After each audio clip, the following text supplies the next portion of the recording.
BJP దాని మీద enquiry వేయదు. మీ చేతులు అధికారం ఉన్నా మీరు పట్టించుకోరు. ఇద్దరు కలిసింది కనుకనే అది జరగదు. మరి రాహుల్ గాంధీ కూడా దేశమంతా బీహార్లో పోయి ఓట్ చోరీ అంటాడు. తెలంగాణ ఓట్ చోరీ గురించి రాహుల్ గాంధీ గారు మాట్లాడారు.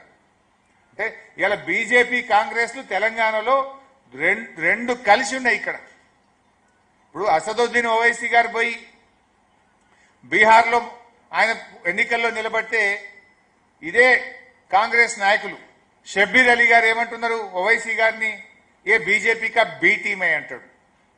फिर तेलंगाना में कैसा बी टीम बना कांग्रेस का?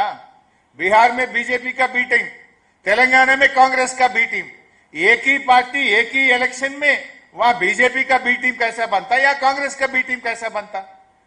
कुछ गलती है. आप सब मिलके हैं, आप सब लोगों को మోసం చేస్తా ఉన్నారు మీరు అందరు కలిసి. ఈ విషయం ఇవాళ ప్రజలు ఆలోచిస్తున్నారు. ఇవాళ ప్రధానమంత్రి గారే ఆర్ఆర్ ట్యాక్స్ అంటాడు. మరి ఆర్ఆర్ ట్యాక్స్ మీద ఎందుకు చర్యలు ఉండవు? ఇవాళ అందరికీ తెలుసు ఎక్కడ వసూలు చేస్తుండో, ఆర్ఆర్ ట్యాక్స్ ఏందో అందరికీ తెలుసు. Why there is no action so far? అదేవిధంగా బీసీ రిజర్వేషన్ ఢిల్లీలో అధికారంలో ఉన్నది బీజేపీ, రాష్ట్రంలో అధికారంలో ఉన్నది కాంగ్రెస్. వీళ్ళే ధర్నాలు చేస్తారు. చట్టాలు పాస్ చేయాల్సింది మీరు, కానీ బీజేపీ ధర్నా చేస్తుంది, రోడ్ ఎక్కి కాంగ్రెస్ ధర్నా చేస్తుంది. ఎవరి చెవులలో పూలు పెడుతుంది? ఇద్దరు కలిసి ఉన్నారు కనుకనే ఇలా బీసీలను ఈ రాష్ట్రంలో మోసం చేస్తా ఉన్నారు మీరు. బీజేపీ కాంగ్రెస్లు ఈ జూబ్లీ హిల్స్ ఎన్నికల్లో ఇద్దరు కూడా ఒక్కటై పనిచేస్తా ఉన్నారు.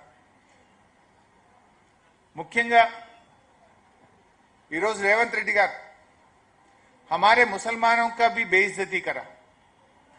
परसों वो इलेक्शन में कैंपेन में बात करते हुए कांग्रेस है तो मुसलमान है, कांग्रेस है तो आपका इज्जत है, कांग्रेस नहीं है आप कुछ नहीं है అనేటువంటి మాట మాట్లాడిండు. हाउ कैन ही से कांग्रेस नहीं है तो आप कुछ नहीं है? कांग्रेस कब आया? मुसलमान कब से है?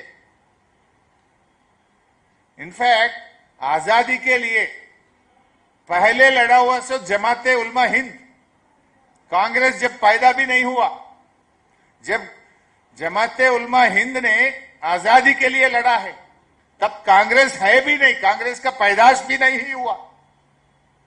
ये कैसा बोल सकता रेवंत रेड्डी? रेवंत रेड्डी ने आज मुसलमानों का बेइज्जती कर रहा.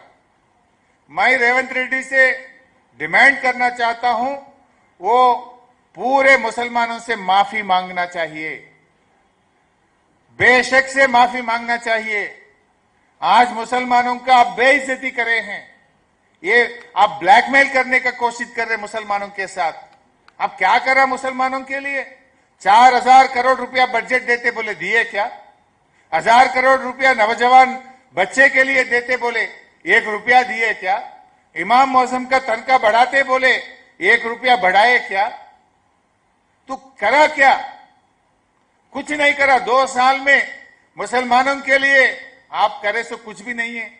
कम से कम मिनिस्टर भी नहीं दिए थे. जुबली हिल्स में हार जा रहा बोल के, मुसलमान आपके खिलाफ हुआ बोल के, बीआरएस के प्रेशर से वो अजहरुद्दीन साहब को आप परसों 7 दिन पहले आप मिनिस्टर बनाए. अब लोग मालूम हो गए लोगों को आपका क्या है, आप क्या कर रहे, मुसलमानों को पूरा मालूम हो गए. जरूर आप लोगों को सबर सिखाएंगे. ఇదే రేవంత్ రెడ్డి గారు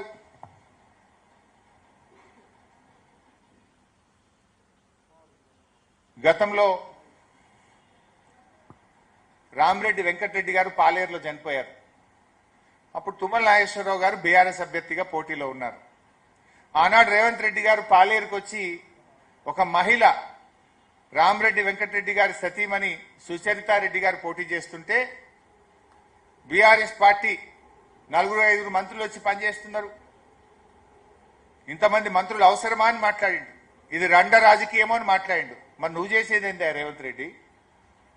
స్వర్గీయులు గోపీనాథ్ గారు చనిపోతే వారి సతీమణి ఎన్నికల్లో నిలబడితే మొత్తం 14 మంది మంత్రులను పెట్టినావు కదా.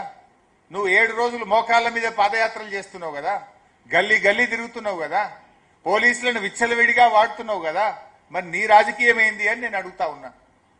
ఆనాడు మాట్లాడితే ఒకటి ఈ రోజు ఒక తీరా. ఇలా పిల్లల మీద ఆడపిల్లలు గోపి గారి